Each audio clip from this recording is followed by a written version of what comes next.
Hello students, welcome back to the channel Exam Ready with What's. So today we are going to study about input buffering in compiler design. तो सबसे पहले हमें ये पता होना चाहिए कि what is buffering. Buffering or buffer is a memory segment. Buffer contains data for short time typically in RAM. ये एक तरीके का मेमोरी सेगमेंट होता है जिसमें हम शॉर्ट टाइम के लिए डेटा को रखते हैं and usually it is an RAM random access memory use to hold data right before it is used. ये कब यूज़ करते हैं? जब बिल्कुल हमें डेटा को उसी टाइम यूज़ करना है. तो अगर हम सीपीयू से या मेमोरी से इंटरनल मेमोरी से डेटा को लेके आएंगे तो बहुत टाइम लगेगा. तो इसीलिए हम उसको बफर में रखते हैं to reduce the time. As we can see, used for reducing time of reading by lexical analyzer. Now we can see this diagram. This is a example diagram of buffer. Here we have lexeme begin pointer, forward pointer, terminate lexical analyzer, end of buffer.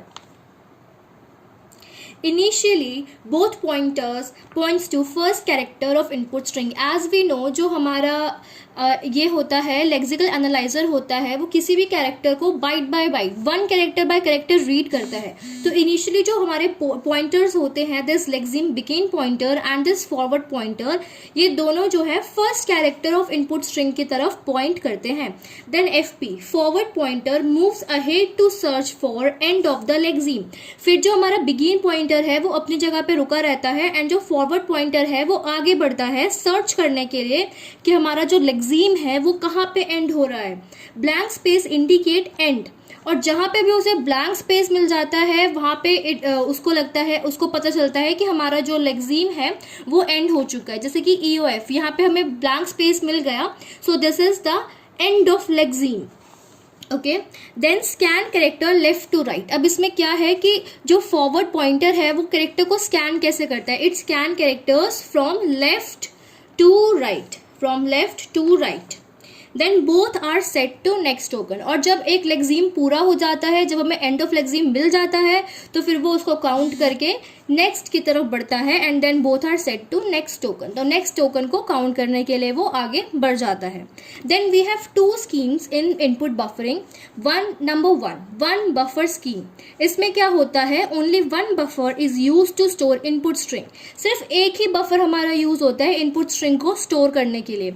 But यहाँ पे problem क्या आती है if lexeme is long it crosses buffer boundary. अगर lexeme थोड़ा लंबा हो गया मान लीजिए कि वो बफर के साइज से बड़ा है तो वो बफर के बाउंड्री को क्रॉस कर जाता है और उसमें हमें जो बाकी के लेक्सिम्स को स्कैन करने में दिक्कत होती है क्योंकि बफर की तो साइज अपनी लिमिटेड थी. अब वो बफर ओवरफ्लो हो रहा है तो जब तक वो बफर के अंदर आएगा नहीं लेक्सिम तो हम उसको स्कैन कर नहीं सकते. सो जिस वजह से हमें स्कैनिंग में इशू हो जाता है. Next one is two buffer scheme. Overcome problem of one buffer. अब ये टू बफर स्कीम क्यों आया? ताकि हम वन बफर के प्रॉब्लम को ओवरकम कर सके. तो इसमें सिंपली क्या होता है टू बफर्स यूज होते हैं.